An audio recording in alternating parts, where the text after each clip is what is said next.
और एक बड़ी खबर, गाजा पट्टी में इजराइल ने बड़ा हवाई हमला किया है। हमले में 11 फलस्तीनी नागरिकों की मौत हो गई है। मृतकों में 2 महिलाएं और 4 बच्चे शामिल हैं।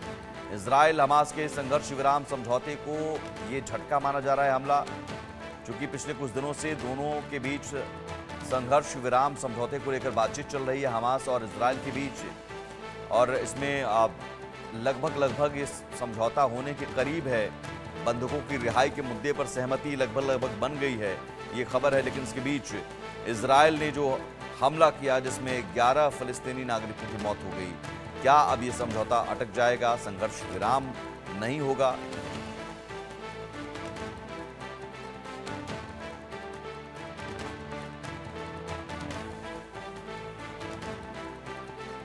गाजा पट्टी में इजराइल के हवाई हमले में कम से कम 11 फलस्तीनी नागरिकों की मौत हो गई।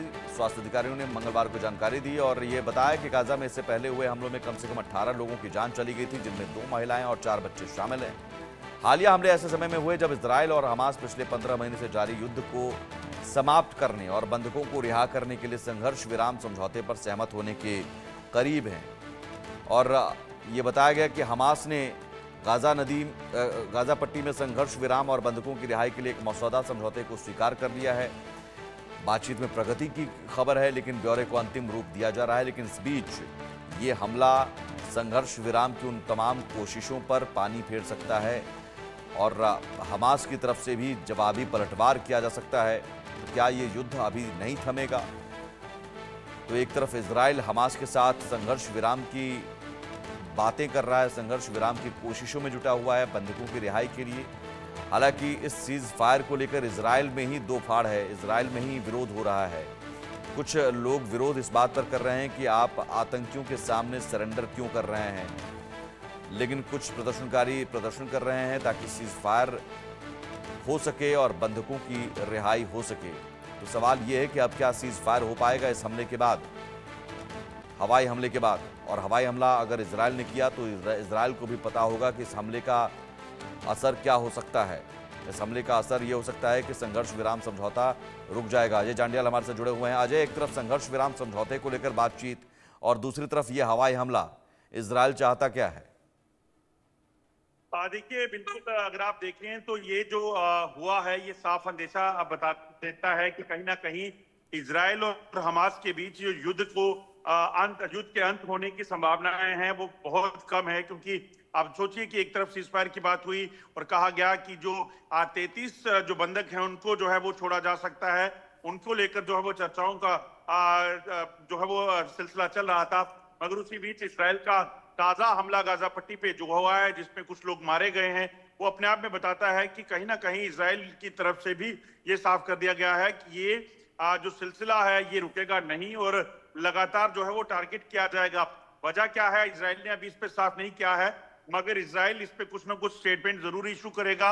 ये बताने का कोशिश इस हमले को जस्टिफाई करेगा कि आखिरकार क्यों ये ताजा हमला किया गया है जिसमें लोग मारे गए हैं। तो क्या ये संघर्ष विराम समझौता जो लगभग करीब है, समझौता होने के करीब है, क्या ये माना जाए कि इस पर असर पड़ेगा, अब हमास भी पलटवार करेगा? देखिए, बिल्कुल जिस तरीके से ये हमला हुआ है उससे तो साफ हो जाता है कि ये संघर्ष विराम का जो सिलसिला शुरू हुआ था उसमें एक बड़ी जो है रुकावट होगा। अब हालांकि जब तक ये जवाब नहीं आ जाता है तब तक ये कहना मुश्किल होगा कि इसमें इजराइल क्या वजह बताता है। क्योंकि अगर आप देखें तो जिस तरीके से लगातार अब हमले रुके थे इजराइल और हमास के बीच में, डायरेक्ट यहाँ गाजा में के बीच में कोई डायरेक्ट कॉन्फ्लिक्ट नहीं रहा था, यहाँ बड़ी देर से कुछ हमला नहीं हुआ था। उस बीच ये जब ये बातचीत शुरू हुई कि अब जो गिरफ्तार किए गए, जो डिटेन किए गए लोग हैं, बंधक जो हैं, उनको छुड़ाया जा सकता है, उसी बीच अगर ये खबर आती है तो यकीनन एक ये साफ हो जाता है कि कहीं ना कहीं बीच में कोई एक बड़ी वजह है। अब इजराइल इसमें वजह क्या बताता है, कोई ऐसी हरकत जो है हमास की तरफ से की गई है या फिर गाजा पट्टी में कोई ऐसी मूवमेंट को देखा गया था जिसे लेकर जो है ये हमला किया गया। क्योंकि कुछ दिन पहले इजराइल की तरफ से कहा गया था कि गाजा पट्टी में जब पहले हमला किया गया कि वहां पर एक बार फिर से हमास के जो टेररिस्ट हैं वो अपने आप को रिवाइव कर रहे हैं और उसके बाद कुछ हमले हुए थे। जी, लेकिन क्या इजराइल के अंदर जो विरोध हो रहा है, क्योंकि ये भी खबरें हैं कि इजराइल के अंदर इस सीज फायर के विरोध में प्रदर्शन भी किए गए हैं लोग कह रहे हैं कि साहब आप आतंकियों के सामने सरेंडर क्यों कर रहे हैं। हालांकि कुछ लोग ये भी हैं कि जो सीज फायर के समर्थन में प्रदर्शन कर रहे हैं। एक तरह से दो धड़ा बट गया है। तो क्या उसका भी असर है कि इजराइल उन प्रदर्शनकारियों को बताना चाह रहा है कि ऐसा नहीं है कि हम सरेंडर कर रहे हैं? देखिए, बिल्कुल एक वजह हो सकती है, मगर इसके पीछे मैं एक चीज और आपको बताना चाहूंगा। जिस तरीके से इजराइल में जो विरोध हो रहा था, उसके पीछे की वजह यह थी कि इजराइल में पहले से ही काफी जो नुकसान है वो हो चुका है। इजराइल फोर्सेस के लोग मारे गए। उसके बाद इजराइल में जो हमला हुआ था उसमें सिविलियन कैजुअल्टी जो हुई, ये तमाम चीजें हैं। और इतने लंबे युद्ध के बाद जब उसमें आप दूसरे अपोनेंट को हरा नहीं देते, तो ऐसे में कहीं ना कहीं इस चीज को लेकर जरूर रोष जताया जा रहा था कि आखिरकार इतने लंबे समय में तक युद्ध हुआ, लोग मारे भी गए, और उसके बावजूद भी बंदी ना तो जो बंदी बनाए गए लोग थे वो छूटे, और ना ही जो है वो युद्ध जो है वो जीता। तो ऐसे में इस चीज को लेकर विरोध जो है वो देखने को मिल रहा था। तो अब उसी विरोध का ये कहेंगे कि नतीजा है कि इजराइल ने एक बार फिर से जो है वो गाजा पट्टी पर हमला किया है। अब ये कहीं ना कहीं स्पष्ट होगा, और कुछ ही घंटों में माना जा रहा है कि इजराइल की तरफ से कुछ एक स्टेटमेंट जो है वो जारी किया जा सकता है।